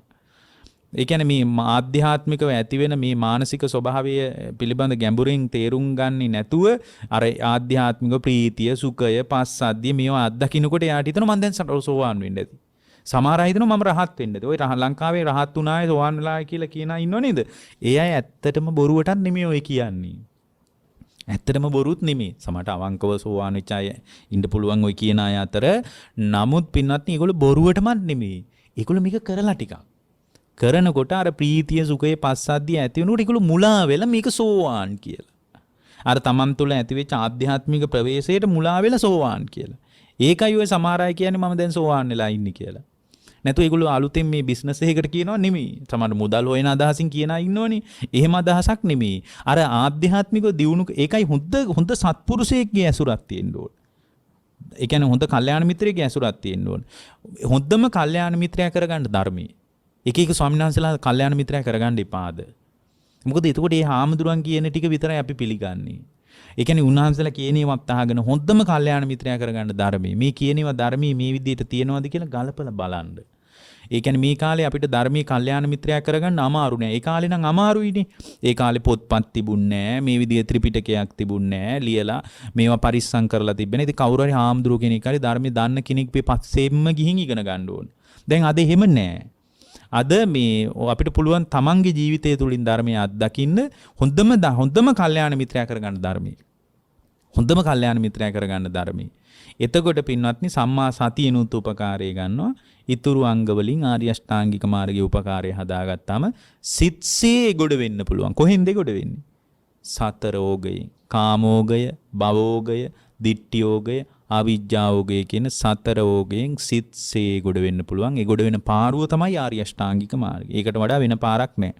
කවුරු හරි කෙනෙක් කියනවා නම් නෑ ආර්ය අෂ්ටාංගික මාර්ගයට වඩා එකක් මං හොයාගත්තා කියනවා නම් ඒක බුදුහාමුදුරුවන්ගේ එක්කුත් නෙමෙයි. බුදුරජාණන් වහන්සේ මතක් කළ ආර්ය අෂ්ටාංගික මාර්ගයමයි ඒගොඩ වෙන ක්‍රමය. සම්මා දිට්ඨියමයි. මේ ටික පිළිවෙලින් නුවණ හදාගත්තොත් එයාට වෙන කවර දැනුමක්වත් ඕනේ. ඉතින් මේ විදියට ඒ කාලේ මේ පැය දෙකක් තුනක් බුදුරජාණන් වහන්සේ එක සමහර අය කතා කළා. නැගිට්ටි සෝවාන් වෙලා. ඒගොල්ලෝ මහා ගැඹුරින් ධර්මයේ විශ්ලේෂණය කරලා පරිශ්‍රණය කරලා නිරීක්ෂණය කරලා ආපු අය නෙමෙයි. වාඩි උනේ සමහරට මිත්‍යා දෘෂ්ටිකයෙක් විදියට. මේක කතා කරගෙන යද්දී ආ තුල තමන්ගේ විමසීමක් තිබ්බා. යෝනිසෝ මනසිකාරය තිබ්බා. විමසා ඇහුවා. ආහනකොට තේරුණා මේක තමයි ඇත්ත කියලා. මේක තමයි ඇත්ත කියලා ඒක දිගට කතා කරගෙන යනකොට එයා ඒ තුලම මේ බුදුරජාණන් වහන්සේට ඒ කුසලතාවය තියෙනවා. ආසය අනුසය ඥානය අපිට එහෙම එකක් නැහැ. ඒ නිසා අපිට හරියටම ඔබේ ආශ්‍රවවල හැඩතලයටම බණ කියන්න බෑ. බුදුරජාණන් වහන්සේ ආසය අනුසය ඥානින් දකින්න ආශ්‍රව කොච්චරද ඔබේ? අනුසය කොච්චරද? කොයි විදිහේ දේශනාවක් කළොත්ද ආශ්‍රව කැඩෙන්නේ? මොන වගේ දේශනාවක් කළොත්ද මෙයාගේ සංසාර කුසලතාවේ මතුවෙන්නේ? ඔබට සංසාරික කුසලතාවේ කොහොමද වැඩිලා තියෙන්නේ? ඒ වැඩිච්ච කුසලතාවේ මොන කාලවලද සම්පූර්ණ වෙලා තියෙන්නේ? මොන බුද්ධ ශාසනවලද මෙයා සිල් රැකලා තියෙන්නේ? සීලෙන් අනුග්‍රහය සම්පූර්ණද අසම්පූර්ණද? ඔක්කොම බුදු කෙනෙකුට ආසය අනුසය ඥානින් බලන්න පුළුවන්. ඇසිපිය ගහන මොහොතකින් බලන්න පුළුවන්. ඒ කියන්නේ ඒ මොහොතේ ප්‍රතිචාර දක්වමින් බණ කියන්නේ දැන් බුදුරජාණන් වහන්සේ ඒ කියන්නේ පළවෙනි වචනේ කියලා දෙවෙනි වචනේ කියනකොට ඒ පුද්ගලයා තුළ වැරදි දෘෂ්ටියක් ආවොත් ඊළඟ වචනේ ඉන්නේ ඒ දෘෂ්ටිය කඩන්න. ඒක මහා පුදුම දෙයක්. ඒක තැනක තියෙනවා අර බුදුරජාණන් වහන්සේ වනං ජින්දත එක වාක්‍යයක තියෙනවා වනං ජින්දත මා රුක්කං කියලා. වනං ජින්දත කියනකොට මහණෙනි වනය කපන්න කියලා කියනකොට එතන හිටපු සමහර හාමුදුරුවෝ මේ අලුත මහණ වෙච්ච අය වෙන්න ඇති. ඒගොල්ලෝ හිතුවලු මේ කැලෑ කපන්න වෙන්න එහෙනම් මහණකම කරන්න කියන්නේ. මේ බුදුරජාණන් කියන්නේ වන මේ ගස් කපන්න කියලා වෙන්න ඇති කියන්නේ. ඇයි වනං ජින්දත කිව්වම වනේ කපන්න කිව්වම එහෙනම් මේ දවස්වල මේ කුටිවත් හදන්න ඇති මේ කැලෑ කපන්න වෙන්නද කියලා ඔය හාමුදුරුවන්ගේ අදහස් එනකොටම ඊළඟ වාක්‍යය කියන්නේ වනං ජින්දත මාරුක්කං මහණෙනි ගස් නෙමෙයි කියනවා ඊළඟ වාක්‍යය. වනං ජින්දත වනේ කපන්න වනං ජින්දත මාරුක්කං හැබැයි ගස් කපන්න එපා කියනවා. ඒ කියන්නේ ඒ මොහොතේ ඒ පුද්ගලයාගේ ආශ්‍රවද අනුසයද හිත වැඩ කරන විදිහට බුදුරජාණන් දන්නවා. ඒ නිසා එක බණකින් ධර්මය අවබෝධ කළා. එක බණකින්. ඉතින් ඒ කුසලතාවය අපිට තේරෙන්නේ නැහැ. ඒ නිසා තමයි මම ඔබට පළවෙනියෙන් කිව්වේ දැන් තමන්ගේ හිත තමන්ටයි බලා ගන්න වෙන්නේ. ඒක අපිට කරන්න විදියක් නැහැ. හැබැයි අපිට පුළුවන් පොදුවේ අවශ්‍ය ධර්මයක් මතු කරලා කියන්න. ඒකමයි මම පළවෙනියෙන් කිව්වේ. පළවෙනියෙන් හිත දිහා බලාගෙන ඉන්න. බලාගෙන රාගේ ගොඩාක් වැඩි නම් අසුබේ සුබ සංඥාව නිසා ඒක වෙන්නේ. අසුබේ වගේ කර්මස්ථානයක් වැඩියෙන් දියුණු කරන්න. පටිගේ ගොඩාක් වැඩි නම් මෛත්‍රිය වැඩි සමාධියක් දියුණු කරන්න. කොයි වෙලාවෙ නොසන්සුන් නම් කැළඹිලා නම් ඇවිස්සලා නම් ඇතුලේ නිකන් පිච්චි ඉන්නවා නම් ආනාපාන සති වැනි භාවනාවක් කරන. ඒක Taman තේරුම් ගන්න ඕනේ. ඒක උඩින් හොයන්න බෑ. බොහොම ශාන්ත දාන්ත විදියට වාඩි වෙලා ඉන්න පුළුවන් බරපතල විදියට අභ්‍යන්තරේ කැළඹිලා. ඒ නිසා මං කිව්වේ ඒකයි පළවෙනියෙන් Taman දිහා බලාගෙන ඉන්න. එකම පාර ආර්ය අෂ්ටාංගික මාර්ගයේ ආර්ය අෂ්ටාංග මාර්ග ඉස්සරහට දියුණු කරන යන්න මේ දියුණුව ඇති නිවන කරා යන ශ්‍රාවකයෙකුට එතනින් එහාට කවර ධර්මයක්වත් ඕනේ අවංකව මේ ධර්මයේ වඩන සැබෑ බුද්ධ ශ්‍රාවකයෙක් වීම පිණිස මේ උතුම් දේශනා උපකාර වේවා කියලා අදිෂ්ඨාන කරනවා. පින්වත්නි අද දේශනාවේ දායකත්වයේ ගෙන කටයුතු කරන්නේ දමිත්තෙන්නකෝන් මහත්මයා, සුදර්ශනී හරස්ගම මහත්මිය, දරුති දෙනා ඇතුළු පින්නතුන්. මේ පින්නතුන් මාස්පතා මේ දේශනා මාලාවට සම්බන්ධ වෙන අය බොහෝම සත්පුරුෂයි. මේක බලවත් කුසලයක්. ප්‍රඥා නාලිකාව විශාල පිරිසක් ශ්‍රවණය කරනවා ලක්වාසීව ලෝකවාසීව. ඒ අයට මේ නිර්මල බුද්ධ වචනය ප්‍රායෝගිකව දියුණු කරගත යුතු ධර්මයේ පිළිබඳ අදහසක් මතු කිරීම පිළිබඳ ඒ පින්තුන් සිද්ධ කරන මේ ධර්ම දානමේ කුසලයට අපි අනුමෝදනා ආශිර්වාද කරනවා. දමිත්තෙන්නකෝන් මහත්මයාටත් සුදර්ශනී හරස්ගම මහත්මිය දරුති දෙනා ඇතුළු අද මෙතනට එකතුණු ලොකු කුඩා හැම දෙනා